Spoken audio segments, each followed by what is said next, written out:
Dragon Ball fans who love Vegeta want him to surpass Goku one day. The bad news is, Vegeta is never going to surpass Goku, not because he's weaker, but because Toriyama designed it this way, and you're about to understand why. We're going to be looking at Vegeta's character arc and character development throughout the Dragon Ball series, to show you why Vegeta was never meant to surpass anime's, youngest grandfather. I'm going to pulverize you until there's nothing left. Now, I'm not going to be recapping all of Vegeta's history. That's not what this video is about. We're picking things up from when Vegeta suffered his first defeat before the Frieza saga. Now picture this, you're the proud prince of the powerful Saiyan race. You don't have the biggest height, but you have the biggest pride. Your strength surpasses every Saiyan you've ever met. And if anyone is going to attain the rank of the legendary Super Saiyan, it's you. Because who else could it be? Who else has the spiky hair to pull it off? Nappa? I don't think so. The problem is, you've just been defeated for the first time in your life, and by none other than Kakarot and his allies. A frickin' lesser Saiyan. And he even has the audacity to spare your life. We have got to stop this guy while we have the chance! Listen, just let him go, Krillin. You vow revenge and go back to your base of operations to heal and plan your next move. You find out about the Dragon Balls on Namek. This is a great chance to gain immortality. You find out that Frieza was the one who destroyed your home planet. Obviously, you turn on him and start fighting off his men like the Ginyu Force, and you barely survive. Once again, the same Kakarot shows up and beats most of the Ginyu Force. He's been doing some kind of training and he's gotten a lot stronger. How is he doing that? There are more fights with the Ginyu Force and Goku still manages to come out on top, even though he gets injured.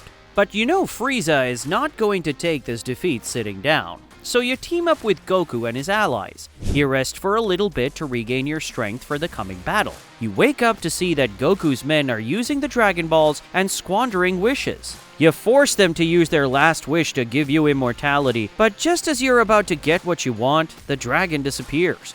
Turns out the person whose life is powering the Dragon Balls is dead.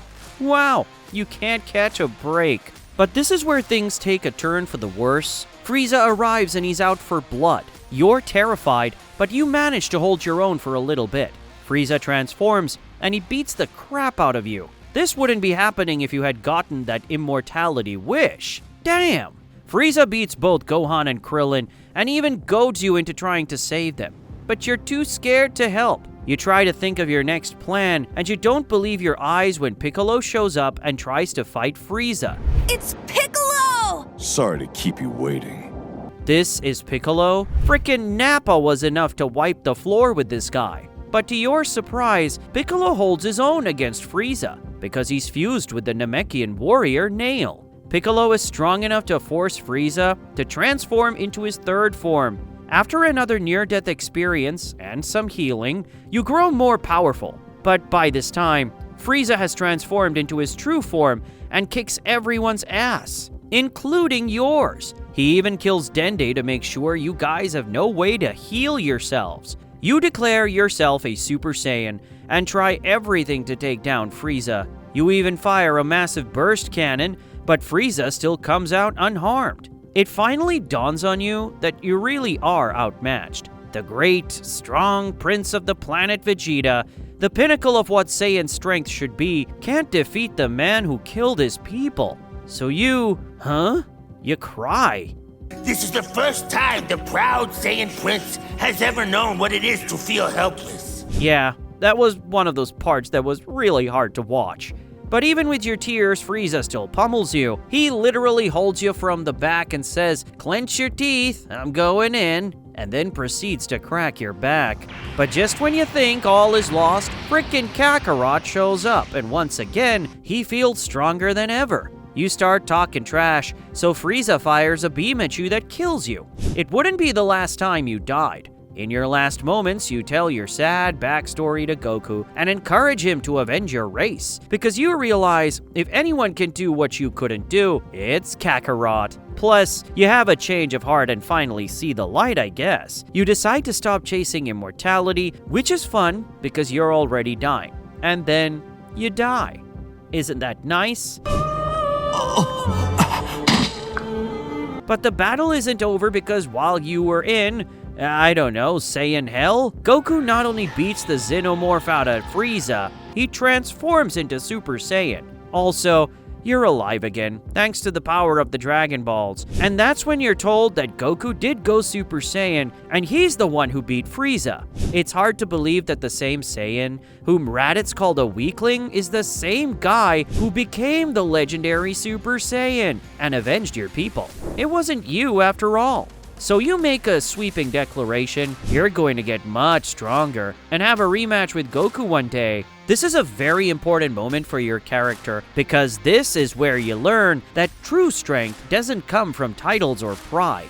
It comes from training, hard work, and yes, collaboration.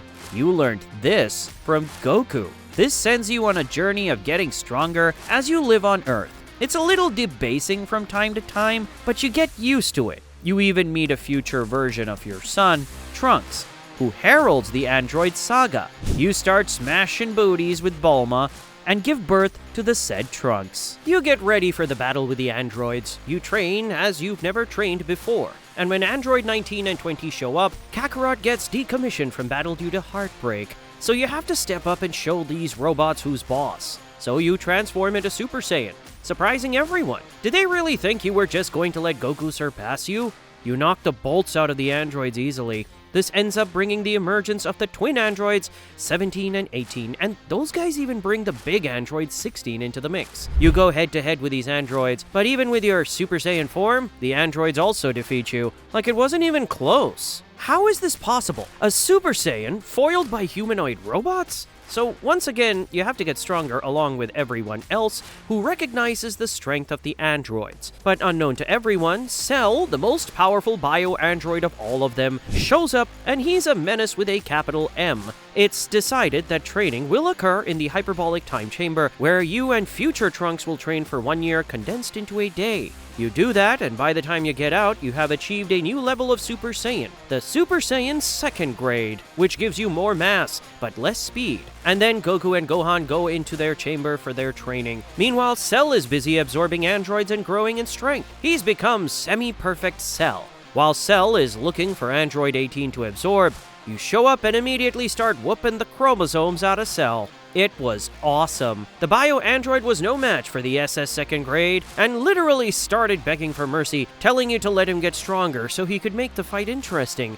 Like the battle-hungry Saiyan you are, you agree, and even go as far as fighting Trunks to make sure Cell absorbs Android 18. He does, and then achieves his perfect Cell form. Now you try to attack him and Cell matches your intensity. Not only that, you realize that Cell is holding back. So you charge up your strongest attack and dare Cell to take it on. Cell agrees, and the devastating attack destroys a third of Cell's body, but the android just regenerates it as if nothing happened. Just like Frieza did, Perfect Cell proceeds to crack your back and even beats Trunks. But instead of finishing everyone, Cell announces that he's going to host a tournament and fight some of the Earth's strangest warriors. And if he wins, he'll destroy the Earth. Nice going, Vegeta. This would be all over if you had just finished the battle when you had the chance. Kakarot and his son come out of the time chamber, and they've already mastered an even greater form of the Super Saiyan transformation. During the tournament, you watch as Goku blasts Cell with an instant transmission Kamehameha, which completely vaporizes Cell's upper body. And yet the android regenerates like he's frickin' Kubutsuji Muzan. Still, Goku is unable to beat Cell, but he says his kid can, and actually makes Gohan fight Perfect Cell. But how is this possible? If you or your son from the future could barely get the upper hand on Cell, then there's no way that Gohan can.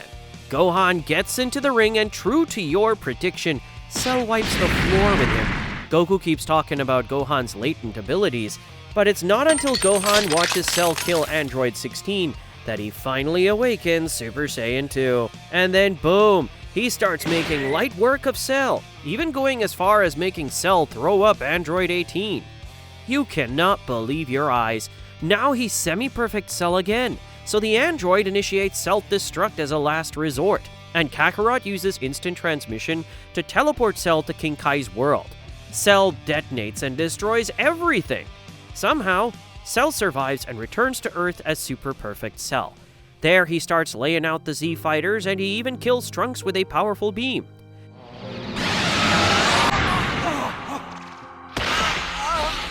You watch as your son dies right in front of your eyes, and you realize what a deadbeat dad you have been. You try to attack Cell with all you have, but it doesn't work. Cell swats you off like a bug, and he almost kills you with another beam. Gohan literally sacrificed himself to shield you, losing the use of his left arm in the process. You realize that you may have just doomed everyone with your arrogance, and for the first time in your life, you apologize. Somehow, Gohan manages to defeat Cell once and for all, just like Kakarot predicted. And once again, you realize that both Goku and his son have surpassed you, not just in power or strength, but in character and honor. Kakarot even sacrificed himself to save all of you. You realize that you are no warrior, and you declare that you will never fight again. The power of the Dragon Balls is then used to restore peace and bring back future Trunks.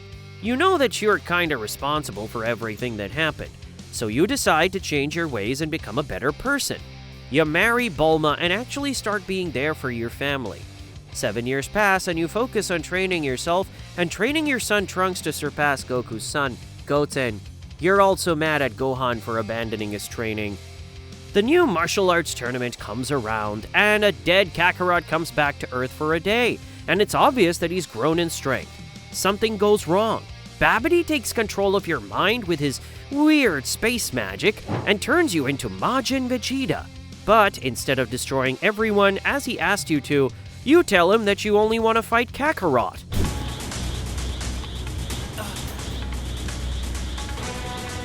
Don't do it! As Majin Vegeta, you actually hold your own against Kakarot, and all your introspective thoughts of being a stay-at-home dad come to the surface. Goku tries to talk some sense into you, but the energy generated from your battle is enough to bring back Majin Buu. You realize what you've done, so you trick Goku into giving you his Senzu Bean, and you fight Majin Buu with everything you've got. You also can no longer sense Gohan's ki, meaning he's obviously dead, which is also your fault, so you resort to killing Buu to avenge Gohan. It's odd to see you caring about others in this way, but this is who you have become. You inflict many blows on the overgrown bubblegum with the tiny voice, but your attacks do nothing to stop Buu. I mean, you blow a hole through his chest, and he still survives. Like, what in the planet Vegeta is going on? Not only does Buu create a blast so powerful it leveled the entire area, and then, get this, Buu takes out a piece of his belly and turns it into some sort of bubblegum lasso that binds you. Then he sits on you and starts raining blows on you. Will the humiliation ever stop? It's so bad that your little kid has to come and save you. You realize that the only way to stop Buu is to create a massive explosion by sacrificing yourself, just like Goku did all those years ago. You hug your son for the first time in his life. Dad, what's wrong? Oh, this is embarrassing. You've made me proud, my son. And then you knock out both Trunks and Goten, and you make Piccolo take them away. You tell Piccolo not to let them know you thought of them at the end.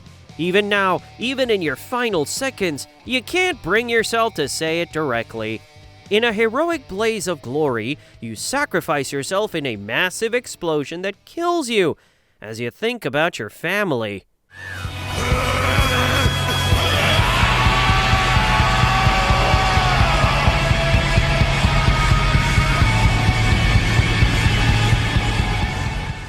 You die and you live out as a formless cloud in the afterlife until King Yenma decides to give your body a corporeal form due to the Majin Buu emergency, which had gotten even worse.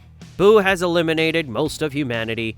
You return to Earth to see that Kakarot has been brought back to life thanks to Elder Kai, and Majin Buu is turned into Super Buu and is absorbing people, including your son, Gohan, and Goten.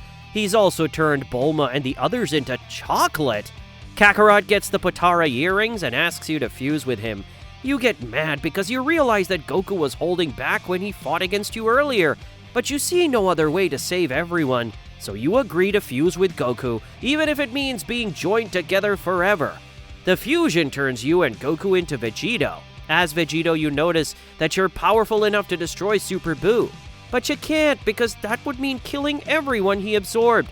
So you choose to let Buu absorb you so you can free everyone from the inside. You get absorbed, and the internal aura of Buu separates you and Goku. You let Kakarot know that there's nothing worse than being stuck with him forever. So you crush the Potara earrings, and you both head into Buu's brain to free your families. In there, you retrieve everyone inside of Buu, including the original Big Buu that killed you. You guys escape from inside of Buu with everyone, and without all of his absorbed prisoners, Buu reverts to a smaller state known as Kid Buu, who's still powerful enough to destroy Earth, which he does. You and Goku travel to the land of the Kai, and Kid Buu follows you. Kakarot is selected to go first against him. He transforms into Super Saiyan 3, the new level of power that you have not even attained, and he manages to hold his own against Buu, but then he starts losing strength and collapses. So you've got to step in and fight Buu while Goku recovers. Buu also ends up cracking your back like all the other enemies that came before him. Goku comes back in the nick of time, resumes fighting, and that's when you realize that Kakarot is a better Saiyan than you are, because he does not fight for himself or his own personal gains. Kakarot stumbles in his fight with Buu, so you have to step in again to fight him. More and more you're behaving like a hero because of this man. Even Buu is surprised. You concoct a plan to have Earth restored and use the energy from the Earth to have Goku create a spirit bomb to defeat Buu. This works thanks to the power of the Porunga and your allies. Kakarot creates the spirit bomb, but Kid Buu holds you in place to prevent Goku from firing it. You get rescued by Fat Buu, and Goku fires the bomb that eventually takes out Kid Buu. You all return to Earth and everything is good, and you finally form a friendship with Goku. I mean, to you he's Kakarot, and you're welcomed back by your family. But that doesn't mean you're going to let him stay ahead of you. You're always going to keep training. It's this mindset that you got thanks to Kakarot that has compelled you to grow in ways you never thought were possible. You faced gods of destruction and even the creator of the multiverse. You competed in tournaments of power and even had time-traveling adventures. And after all the years of battle, you have watched Kakarot beat enemies you could never defeat at the time, no matter how much you've tried. You've witnessed his ascension, his accomplishment of powers, and abilities that you will probably never attain. But you're okay with that. In the end, you have nothing but respect and mutual rivalry with Kakarot. You've transformed from an egotistical maniac who has no concern for any life other than your own to a family man. You have a son and a wife that you care about deeply. You still want to be strong, but you've realized that you were never meant to surpass Kakarot, because he is just a ceiling you can't cross. The state of mind it will require for you to surpass him is one that you just don't have, but you're going to keep trying, because the effort to reach Goku drives you to be better than you are. It has made you better in every way imaginable. You're a better Saiyan, a better warrior, and you can even say that you've become someone's friend, and you're going to keep growing in your own way, never letting that gap between the two of you get too long. Because there's one thing a Saiyan will always keep, and that is his pride. So that's why Vegeta was never meant to surpass Goku, because their personalities are just built differently. But that's okay, because as we have seen from the very first Saiyan saga to the Tournament of Champions and even to the Brawly fight, Vegeta will keep growing in his own way, and that's honestly enough. So let me know what you think about this in the comments below, and if you want to see more videos like this, then click on these ones right here. Thanks for watching.